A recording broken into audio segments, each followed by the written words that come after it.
Donc ça, c'est un champ assez massacré.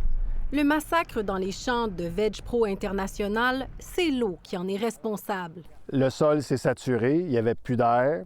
Et là, les maladies ont commencé à se développer.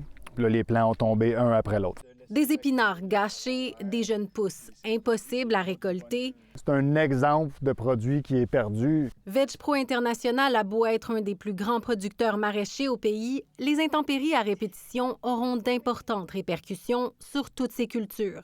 En dollars, au moins 1 million de pertes. Puis on va avoir des pertes de rendement au cours du prochain mois. Puis durant le reste de la saison, on va sûrement avoir des baisses de rendement dans les carottes, des baisses de rendement dans les oignons. Fait que ça, on n'a pas chiffré ça encore aujourd'hui. Tout ça même si sa production a été épargnée par la tempête de jeudi. C'est une grosse catastrophe pour nous ici, puis sûrement pour beaucoup de producteurs alentours. Catherine Lefebvre confirme. Ce matin, j'ai reçu un téléphone d'un producteur de Blainville, la Naudière, les Laurentides. Beaucoup de producteurs se retrouvent dans des situations difficiles, et ce, un peu partout dans la province. C'est vraiment là, localisé, mais ceux qui sont touchés, c'est des pertes quasi entières. L'Association des producteurs maraîchers du Québec s'inquiète pour certains de ses membres.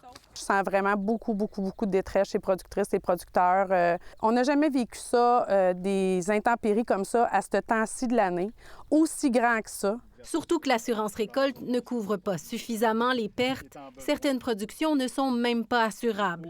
Ça fait plusieurs années là, qu'on demande d'évaluer l'ail, d'évaluer les fines herbes, persil, coriandre, c'est pas assurable, cerise de terre, c'est pas assurable, juste pour nommer ceux-là là, parce qu'ils me viennent en tête. Parce qu'il n'y en a pas assez? Il n'y a pas assez de producteurs. L'Union des producteurs agricoles a déjà sonné l'alarme à Québec. Ce matin, il y a eu une rencontre avec le ministère de l'Agriculture et la financière agricole du Québec.